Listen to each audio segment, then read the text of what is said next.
Hello children, good evening all of you. Welcome to my channel Economics with Purnima Sharma. So before starting my concept today I plan to teach you. Again I will request you if you are understanding the concept here. So please subscribe, like, share and watch the video full video with focus with books so that you will be actually benefited, which is the aim of my here this activity, this channel is starting, right? So before again starting my concept, I want to make you ready. I want to develop the interest in you here by a good thought, right? आपने देखा होगा कि सपने बहुत सारे बच्चे बनाते हैं, सभी बच्चों के, हम बच्चों के नहीं, हम सबके सपने होते हैं, राइट? लेकिन सपनों के पीछे भागना बहुत मुश्किल काम होता है। सपनों को पूरा करना, बनाना तो बहुत आसान है, बना सब लेते हैं, राइट? लेकिन उसको पूरा करना बहुत मुश्किल पड़ता है हम लोगों को, क्योंकि उसके लिए क्या करने पड़ते हैं, हमें इफ़र्ट्स करने पड़ते हैं। और इफ़र्ट्स करते करते हम क्या होते हैं, कभी कभी बीच में गिव अप कर देते हैं और भूल ही जाते हैं कि हमने कुछ सपने भी बनाए थे। तो अगर आप अपने सपनों के पीछे ज़बरदस्ती भागोगे, फोर्सफुली, कि ये मेरा सपना है, इसको मुझे पूरा करना ही है, अगर आप ज़बरदस्ती अपने सपनों के पीछे भागोगे तो सफलता भी आपको ज़बरदस्त मिलेगी, ठीक है? अगर मालूम सपने बना के छोड़ देते हैं तो आपको सफलता जो आप चाहते हैं वो नहीं मिलती है। लेकिन अगर ज़बरदस्ती अपने सपने को पकड़ के रखो और उसको चेज़ करो, उसके पीछे भागो ज़बरदस्ती, चाहे हमारा मन कर रहा है पढ़ने का या नहीं कर रहा है, लेकिन फिर भी हमें पढ़ना है क्योंकि हमारा ये सपना है, उसे पूरा करना है। तो अगर आप ज़बरदस्ती अपने सपनों के पीछे भागोगे, अपने को फोर्स लगाओगे कि नहीं, करो करो करो, तो आपको सफलता भी उतनी ही ज़बरदस्त मिलेगी, ठीक है? तो स्टार्ट हो जाओ, किसी के मत सुनो, सिर्फ अपने सपने को सामने रखो और भागो, राइट? गवर्नमेंट बजट में मैंने आपको गवर्नमेंट एक्सपेंडिचर पढ़ा दिया था, गवर्नमेंट रेवेन्यू पढ़ा दिया था। अब आती है बात डेफिसिट की। जैसे हम घर में भी बच्चों बजट बनाते हैं तो हमारा बजट क्या हो जाता है, कभी कभी डेफिसिट हो जाता है। पहले घर के लेवल पे, माइक्रो लेवल पे इस चीज़ को समझो। जैसे मम्मी की, पापा की जो सैलरी आपकी आती है, कभी कभी ऐसा होता है कि मंथली हमारे एक्सपेंसेस ज़्यादा हो जाते हैं, उस मंथ में गेस्ट आ जाते हैं, उस मंथ में सपोज़ किसी की तबीयत ख़राब हो जाती है, राइट? तो किसी भी रीज़न से हमारे मंथली एक्सपेंसेस कभी कभी एक्सीड कर जाते हैं मेरी मंथली रेवेन्यू से। तो हम क्या करते हैं, हम तुरंत अपने बैंक से विड्रॉ करते हैं क्योंकि हमने कुछ अपना सेविंग्स रखा हुआ है, राइट? तो हम तुरंत अपना वहाँ से बैंक से विड्रॉ करेंगे और अपने एक्सपेंसेस को पूरा करेंगे, राइट? तो इसी तरह से बिल्कुल वही प्रोसीजर है बच्चों, कुछ भी डिफरेंट नहीं है, ठीक है? यूनियन गवर्नमेंट के दो बजट मैंने बताए थे, एक तो रेवेन्यू बजट है ना, कैपिटल बजट। रेवेन्यू बजट क्या था उसका, डे टू डे प्लानिंग, ठीक है? डे टू डे रेवेन्यू और डे टू डे एक्सपेंडिचर, उसकी प्लानिंग क्या है, रेवेन्यू बजट है। तो कभी कभी गवर्नमेंट की डे टू डे जो एक्सपेंसेस होते हैं वो ज़्यादा हो जाते हैं उसकी डे टू डे रेवेन्यू से। जैसे आपको अभी मैंने इंडिविजुअल के केस में बताया, ठीक है? तो ऐसे समय पे जब उसका day to day expense, routine expense उस गवर्नमेंट का एक्सीड कर जाएगा day to day regular revenue से, टैक्स सोर्स है, non tax source revenue receipt से, तो गवर्नमेंट का जो रेवेन्यू बजट वो क्या हो जाएगा, डेफिसिट। क्या हो गया, डेफिसिट, घाटे में चला गया, क्योंकि उसने जितना कलेक्ट किया उससे ज़्यादा उसने रूटीन नॉर्मल फंक्शनिंग पे खर्च कर दिया। अब ये जो डेफिसिट हुआ, it is not good in case of individual also. अगर मेरा जो रेगुलर बजट है वो अगर डेफिसिट हो गया और मैं बैंक से विड्रॉ कर रही हूँ अपनी सेविंग, जो कि सेविंग मेरे फैमिली की ग्रोथ के लिए यूटिलाइज होनी चाहिए थी, वो मैं कहाँ के लिए यूज़ कर रही हूँ, डे टू डे एक्सपेंसेस को पूरा करने के लिए। तो it is not good for the economic health of my family. In the same way अगर मान लो रेवेन्यू डेफिसिट गवर्नमेंट का हो जाता है तो गवर्नमेंट क्या यूज़ करती है, अपनी कैपिटल रिसिट को यूज करेगी। ठीक है, कैपिटल रिसिट में वो डिसइन्वेस्टमेंट, 3 कंपोनेंट्स है कैपिटल रिसिट के। या तो अपने इन्वेस्टमेंट को डिस करेगी यानी कि अपने शेयर्स को बेचेगी, राइट, या फिर रिकवरी ऑफ लोन से जो उसका पैसा आया है उसको यूज करेगी, या फिर बोरोइंग, उधार लेगी। इससे अपने रेवेन्यू डेफिसिट जो हुआ है, रेवेन्यू डेफिसिट क्या है बच्चों, when revenue expenditure of the government exceeds its revenue receipts during a year fiscal year, right? This is known as revenue deficit. This is what the deficit of the budgetary deficit on routine budget. ठीक है, तो अब इस खर्चे को government कहाँ से उठाएगी बच्चों, कैपिटल रिसिट से। कैपिटल रिसिट से अगर डिसइन्वेस्टमेंट करेगी, इट इज नॉट गुड, क्योंकि it reduces the assets of the government, right. If government will take loans, it is not good because it increases the liabilities of the government. If government uses the money which it collected from through recovery of loans, it is also not good because that should be used for the capital expenditure, to meet the capital expenditure, to increase the asset, to reduce the liability. लेकिन government इस पैसे को कहाँ use कर रही है, to meet the regular expenses. तो ये अच्छा नहीं है, it need to be control. अब गवर्नमेंट इसको कैसे कंट्रोल करेगी बच्चों, या तो अपने रेवेन्यू एक्सपेंसेस को कम करे, ठीक है, और या अपने रेवेन्यू रिसीट्स को बढ़ाए। दो ही तरीके हैं इसको कंट्रोल में करने के, राइट, क्योंकि जो इसका इम्पैक्ट है it is not good, it increases the fiscal deficit, ठीक है, it may cause the inflationary gap, it shows that government is not working properly, right, in meeting its day-to-day expenses. Government is not disciplined, right? तो ये सब इसकी implications होते हैं which need to be controlled. Otherwise here जो capital receipts है वो कम पड़ जाएंगी कैपिटल एक्सपेंडिचर के लिए, और फिर डेफिसिट होगा हमारा फिस्कल डेफिसिट, यानी कि दोनों को मिलाकर, रेवेन्यू बजट और कैपिटल बजट दोनों को मिलाकर। तो रेवेन्यू बजट क्या, डेफिसिट क्या है, उसके डे टू डे प्लानिंग पर है, उसके रेगुलर बजट पर है। क्या है ये, revenue expenditure exceeds its revenue receipts, right, how it is this expenses is fulfilled by using capital receipts. When capital receipt is used to meet its regular expenses, it is not taken as a good step of the government, right. अब आ जाइए दूसरा deficit है, ये first type of deficit. Second type of deficit, this is fiscal deficit. What is fiscal deficit, when the government the total anticipated, this is anticipated, this is planned, estimated, it's not actual, क्योंकि budget all क्या है, planning. तो once total anticipated, planned, estimated expenditure, जिसमें क्या है, revenue expenditure भी है बच्चों और कैपिटल एक्सपेंडिचर भी है, दोनों है, क्योंकि ये क्या है, total, right, exceeds, more than, exceeds its total revenue, in total revenue other than borrowing, other than borrowing, borrowing को छोड़कर, यानी कि इसमें टोटल रेवेन्यू में रेवेन्यू रिसिट्स है। रेवेन्यू रिसिट्स में क्या है, tax sources and non tax sources है। टैक्स सोर्सेज में direct tax and non indirect taxes है। कैपिटल रिसिट के 3 कंपोनेंट पढ़ाए थे, disinvestment, recovery of loans and borrowing. तो इसमें बच्चों हम बोरोइंग नहीं लेते, net of borrowing, other than borrowing, right. So आप इसको प्रैक्टिकली समझो बच्चों, ठीक है, किसी चीज़ को रटना नहीं है, फॉर्मूला रट लिया और ख़त्म नहीं, समझो उसको।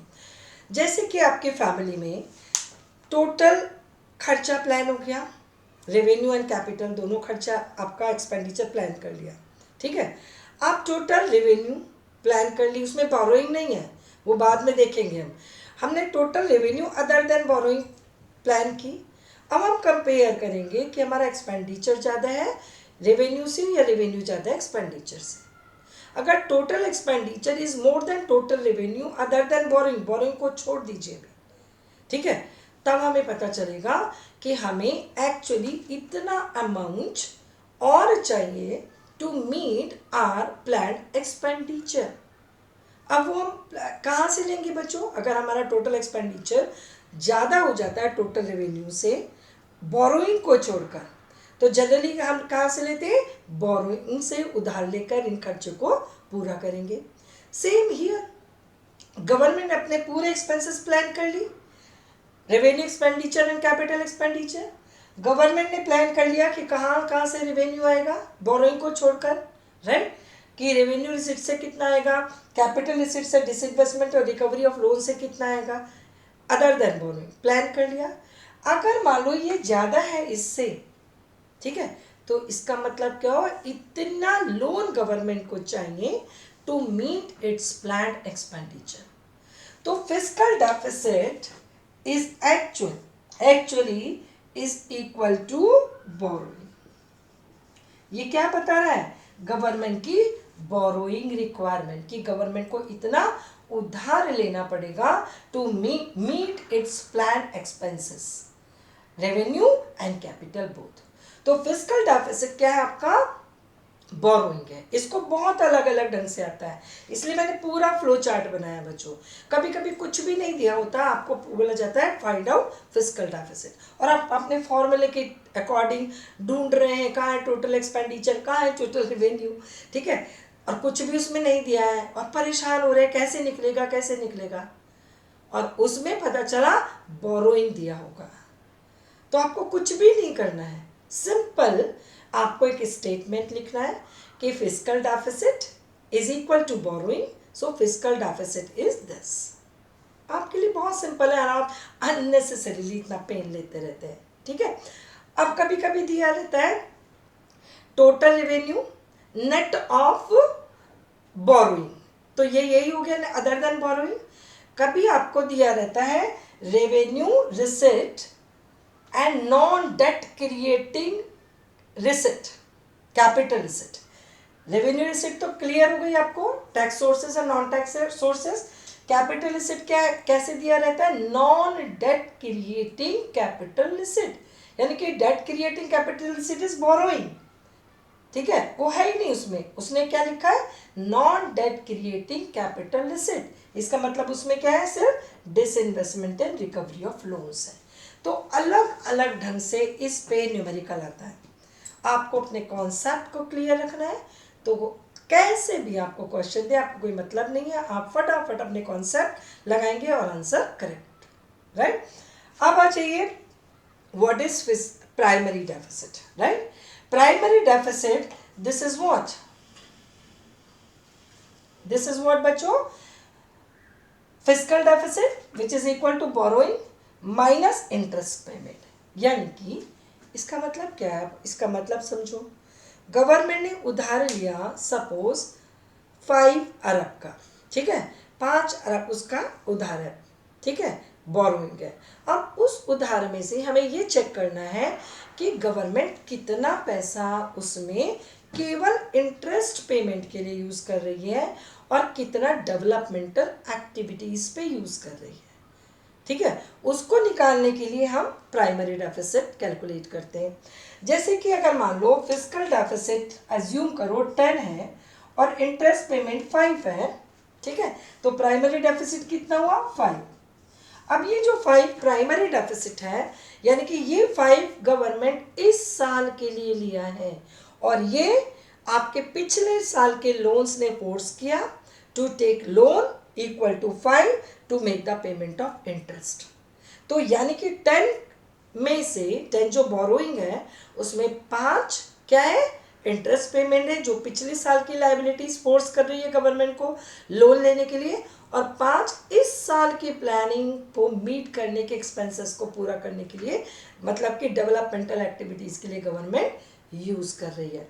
तो ये हमें बेसिकली क्या बता रहा है कि कितने, जितना उधार गवर्नमेंट ने लिया है, जितना उसका फिस्कल डेफिसिट है, उसमें से कितना अमाउंट अनप्रोडक्टिव एक्टिविटी यानी कि इंटरेस्ट पेमेंट के लिए जा रहा है और कितना अमाउंट डेवलपमेंटल एक्टिविटीज़ के लिए इस साल के लिए यूज़ हो रहा है, ठीक है।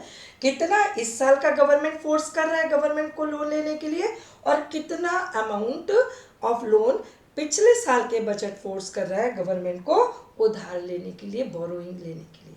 ये हमें इससे प्राइमरी डेफिसिट से पता चलता है।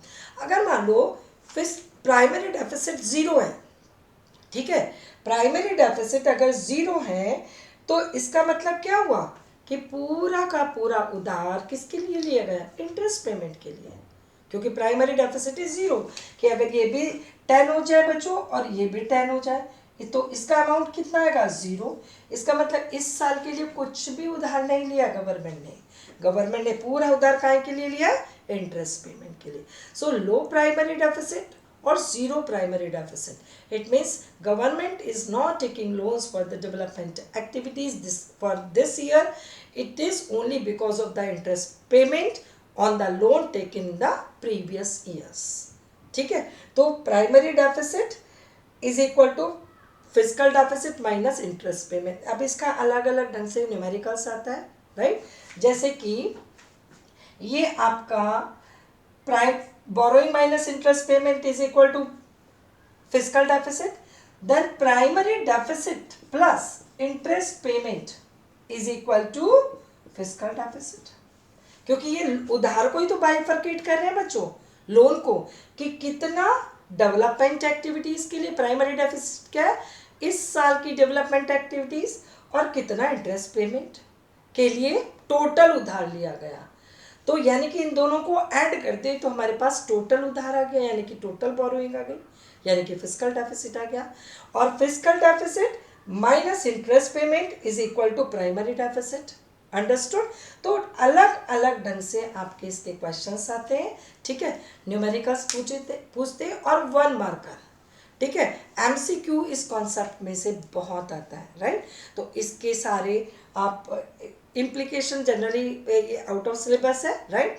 इम्प्लीकेशन फिर भी एक बार पढ़ना चाहिए, क्योंकि आपको समझना है इससे इन्फ्लेशन होता है, हमेशा इन्फ्लेशन नहीं होता है। क्यों? क्योंकि अगर उधार को गवर्नमेंट आउटपुट डेवलपमेंट एक्टिविटीज़ में लगा रही है, जिससे आउटपुट भी बढ़ रहा है, तो वो इन्फ्लेशन नहीं करेगा, क्योंकि उससे आउटपुट भी बढ़ रहा है।